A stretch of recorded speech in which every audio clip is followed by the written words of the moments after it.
in female football today, we approach our clients and implored her to lend her image to boost that of female football generally in Nigeria, and specifically the Federation Cup, by being the face of the 2016 edition of the Elite Tournament. In doing this, we hope to achieve the following: promote the Nigeria Women Federation's Cup tournament and thereby enhance its prestige, increase fan base and support, and achieve a mutually beneficial relationship to all. I mean, fans come to the stadium, they leave happily. The tournament itself is better thereby, and who knows, one or two interests, sponsorship interests might just crop up from there. Ultimately, achieve an increase in business opportunities around the tournament, culminating in long-term relationships with corporate organizations, especially those with proven passion for female football in the form of sponsorships. Our choice of Asisat Oshoala, Super Falcons says an Arsenal ladies forward, who herself is a product of this competition, as the face of 2016 Women's Federation Cup, is hinged on her firm belief that as the most outstanding female footballer in the continent of Africa today, she represents a role model for millions of our young girls, and I dare say boys, aspiring to make a name for themselves in football. Now, why are we doing this? The NFF has always felt that one of its main properties is the Federation Cup. Unfortunately, the past few years, it has been undervalued for reasons beyond our control, which I don't want to go into here. But we can't keep on complaining. We need to do something about it, so that when we leave and they ask you, what did you do? You can point to what you did. And one of the things we are determined to do is to bring back the profile of the Federation Cup. We also want to seize the opportunity now that we have in Nigeria, there's a female footballer at that high level doing what Asisat is doing, to take advantage of it. She grew up here. Take advantage of what she's doing to mentor and to give hope to all those young ladies behind there and many more. We don't recognize the women enough. We don't accord them enough respect, and we, at the same time, we don't assist them or support them. So I'm glad that this is happening. I'm glad also that we have a footballer in Asisat who has taken it upon herself to give back. Whether men or women, we don't see a lot of this happening. We don't see enough of this happening in our country. I can imagine, during the Female Federation Cup, I can imagine if she comes in and all that, we know there'll be a certain increase in the number of people who will come to watch.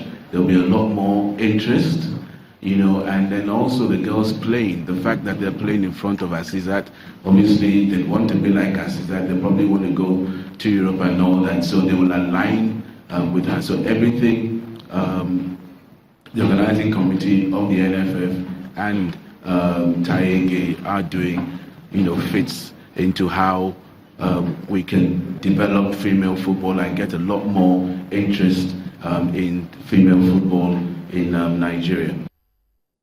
That's right, and I totally agree with Deji Tinubu, Commissioner for Sports in Lagos State. You also listen to the first Vice President of the Nigeria Football Federation, Seyi Akinwumi, and of course the Chairman, Chief Executive Officer of Hot Sports Media, Taege. He said something very important.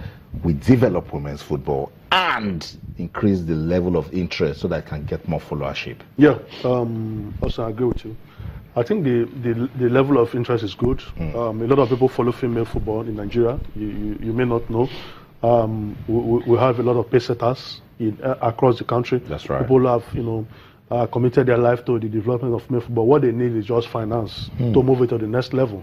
We need funding. And we used to have that funding in the past when a soft-drink giant pumped a lot of money into female football. Yeah. And it was expected that that momentum should be sustained or even consolidate on that. But that has not been the case.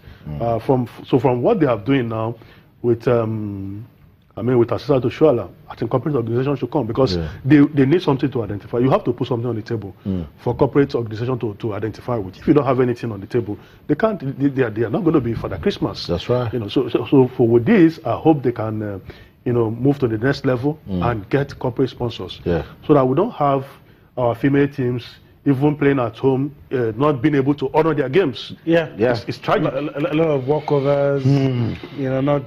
Not being properly kitted, not well catered for. Get to match venues, the stadium is locked. Things. And that will make you see what we are seeing now, because there will be a golfing class.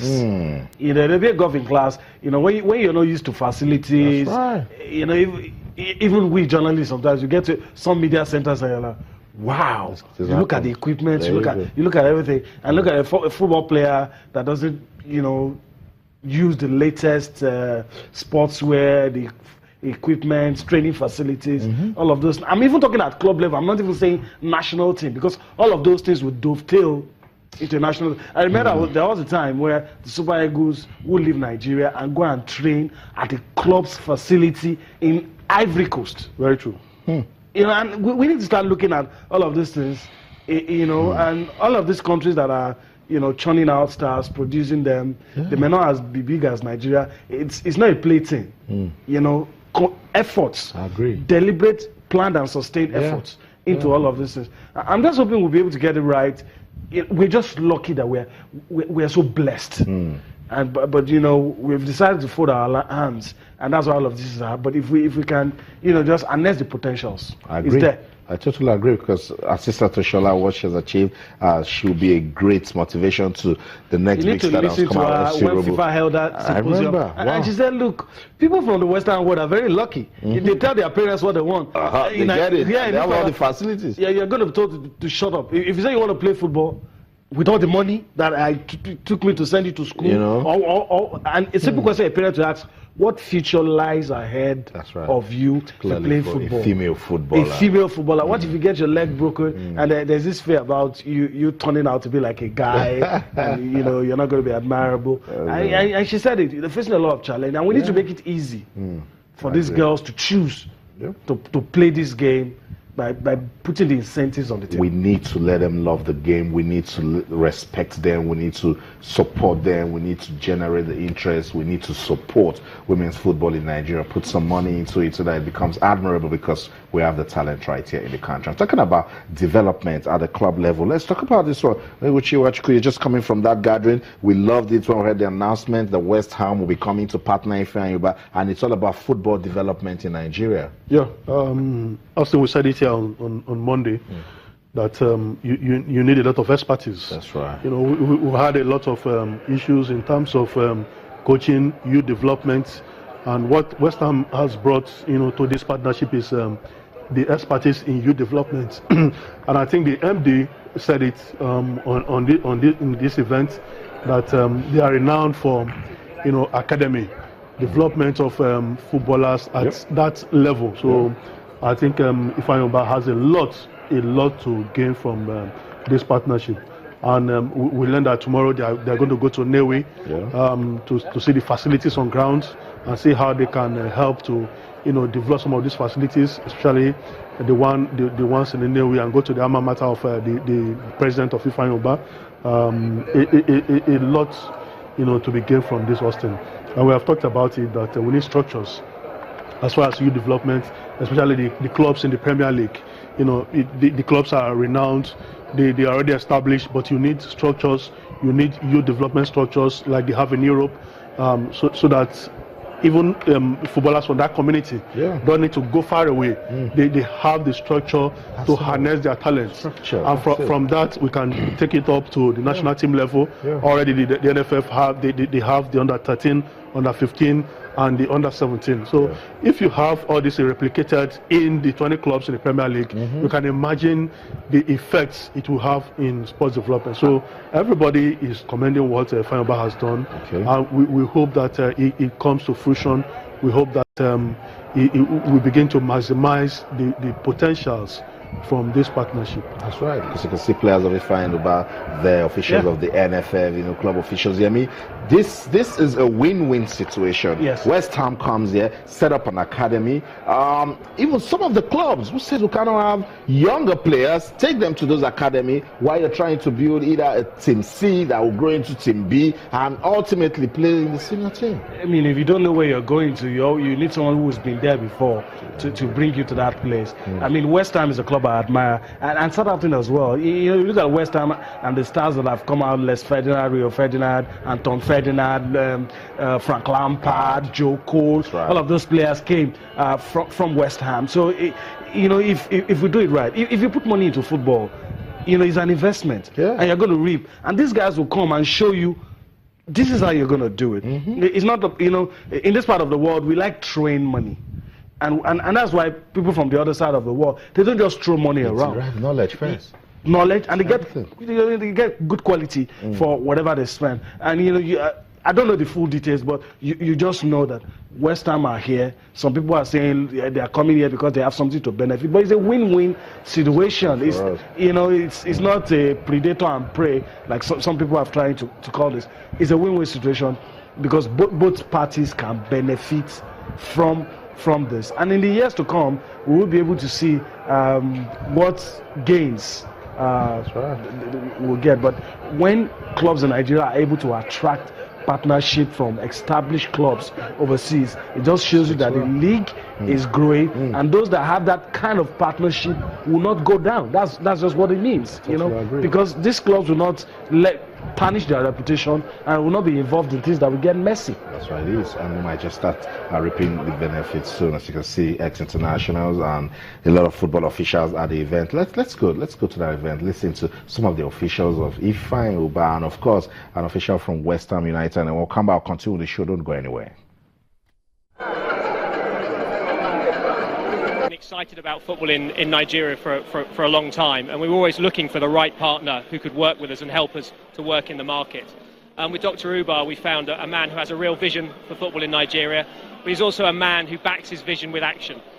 You can see, I think, from the performance of FC Ubah this season, only a year old, they've already shown that they're going to be a great team, and his vision is broader than that. So West Ham want to work with him. There have been partnerships set up like this in other territories and with other Premier League clubs, and often they haven't delivered. And what it needs is commitment from both partners, commitment on the ground and commitment from the club. We definitely have that commitment. We know, Nigeria has such a rich football heritage. I think it could potentially be said that it underperforms its potential, and we want to help unlock that potential. And I'd like to think that in 5 years' time or 10 years' time, people look back on this partnership as the start of something special. West Ham is the best football academy in the world, and we have decided to partner with West Ham because we want to start from scratch. We want to build a football institution in Nigeria. And because West Ham is the best football institution in the world, we have partnered with them to see how we can come up and then develop football in Nigeria. This is very big team, traditional team for England. Is for Baza, for academy, watch everything very good. Now my president, Dr. Ifeanyi Ubah, starting prosperity, starting prospect like Europe for Newe. This is for too much money, but I think after 2-3 years, Ifeanyi Ubah have a very big stadium, have a very good academy. I think after 2-3 years, after this is a professional job, Dr. Ifeanyi Ubah, Patrick is. So that's it. Reactions coming from that partnership between Ifeanyi Ubah Football Club and West Ham United of England. Nigeria and England coming together. You listen to the MD of West Ham. He says it's a good opportunity for them to come here and then tap into the resources. And of course, we also learn from it. The proprietor of Ifeanyi Ubah FC also saying why they got into the partnership. And the Bulgarian coach, that's where I'm coming from. You see, we have a Bulgarian coach in Ifeanyi Ubah. We have Brazilians in Ifeanyi Ubah. Foreigners are coming to our league, and it's because of things as this. Yeah, Mitchell Dobrev, Austin, You know, it's not a newcomer in Nigerian football. He has coached Heartland FC of Owerri, so he knows Nigeria in and out. But the point I'm trying to make us is, you know, we listened to the MD of West Ham, where he said Nigeria has a rich football heritage. What it means is that we have shortchanged ourselves for a very long time. Wow. Outsiders, you know the value of, you know, they want to come in, but you have to be organized. You have to look attractive, yes, well packaged. Yes, and that's what Ifeanyi has done. You know, West Ham coming to Ifeanyi, and if we're properly packaged, Austin, the advantages cannot be overemphasized. I agree. You know, but the proper thing is that we have to package ourselves properly. We have to get organized. We have to tell the whole world that you know, come and invest in Nigerian football. That's right. Because footballers have done yes. it. We have Kano, the likes of Kano Nwankwo, Kocha, you know, they have projected this country positively. That's right. So what we need to do is to make sure that we consolidate on what they have done and bring these investors to put their money into our football. That's what it is. And then the Ministry of Sport needs to understand that sports is serious business. We'll go on another quick break. When we come back, there's still more to talk about. Don't go anywhere. Stay.